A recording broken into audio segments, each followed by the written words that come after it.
Hello दोस्तों, welcome to our YouTube channel. मैं अमन फिर से एक इम्पोर्टेंट क्लास लेकर आया हूँ। यह class political science semester 3 MJ paper 4, ठीक है, या तो MNI पेपर IB, ठीक है।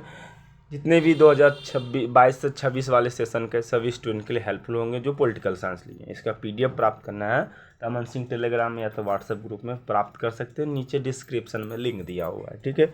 चलो, आज का क्वेश्चन है बौद्ध राजनीतिक चिंतन की व्याख्या करें बौद्ध धर्म के, ठीक है। तो चलो पहले बौद्ध धर्म का पहले परिचय देख लेते हैं, ठीक है। देखो, बौद्ध धर्म एक अन्य सांसारिक धर्म है, ठीक है। और बौद्ध चिंतन में धर्म तथा राजनीति के परस्पर पृथककरण का वर्णन मिलता है, मतलब एकदम वर्णन इसका मिल जाएगा, ठीक है। और यह विचारधारा शासकों व शासन की नैतिकता को महत्वपूर्ण मानती है और स्वयं महात्मा बुद्ध लोगों की समानता पर बल देते हैं, ठीक है, खुद, ठीक है।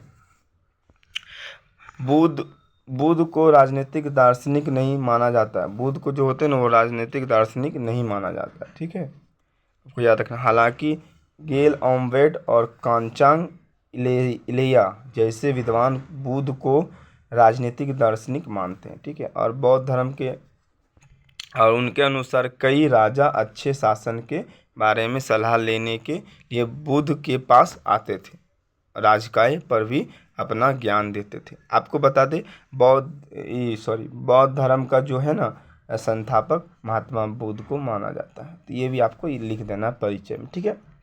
अब आगे बात करते हैं बौद्ध राजनीतिक चिंतन में बौद्ध दर्शन के कुछ महत्वपूर्ण सिद्धांत। पहला था दुख।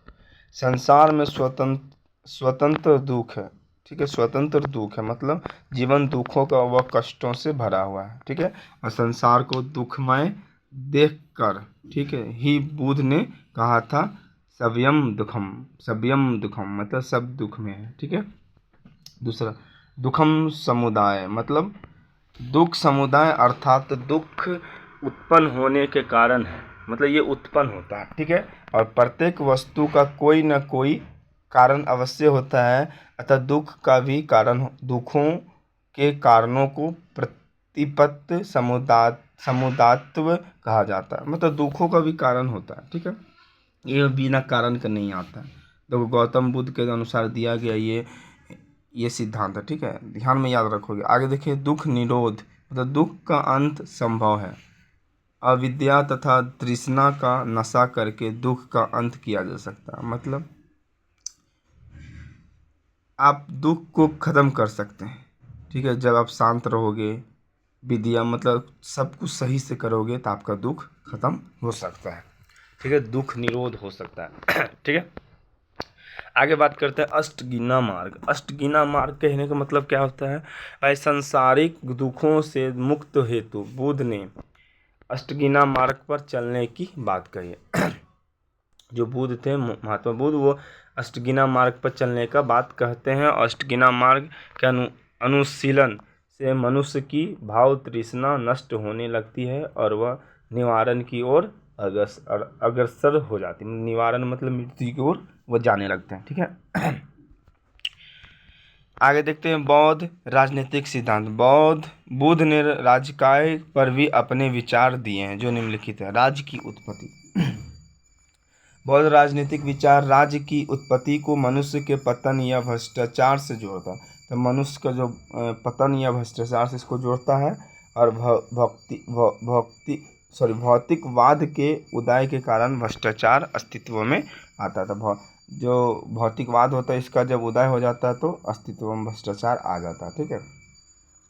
राजा की उत्पत्ति यानी बौद्ध धर्म में गणतांत्रिक परंपरा का प्रतिनिधित्व करता है और राजा को महासमंत कहा जाता है, ठीक है, जिसका अर्थ होता है कि राजा का चुनाव परिषद द्वारा किया जाएगा। तो राजा का चुनाव परिषद के द्वारा किया जाएगा, ठीक है। आगे देखिए, राजा का गुण। तो बौद्ध राजा के प्लेटो के दार्शनिक राजा जैसे है, लोगों ने सबसे महान को चुना है, मतलब जो राजा बनेगा वो सबसे महान होना चाहिए। और राजा बुद्ध का प्रतीक है। राजा ज्ञान का स्रोत होना चाहिए। ज्ञान का उद्देश्य भ्रष्टाचार को रोकना होगा, क्योंकि ज्ञान नैतिकता को लागू करता है। ज्ञान जो होता है नैतिकता क्या करता है? लागू करता है। राजनीतिक चिंतन है बौद्ध धर्म का, ठीक है। आगे देखिए बौद्ध विदेश नीति। बौद्ध विदेश नीति शांति और अहिंसा पर आधारित था और चक्रवर्ती सम्राट धर्मचक्र द्वारा दूसरों को जीतते थे। धर्मचक्र द्वारा जीतते थे, ठीक है।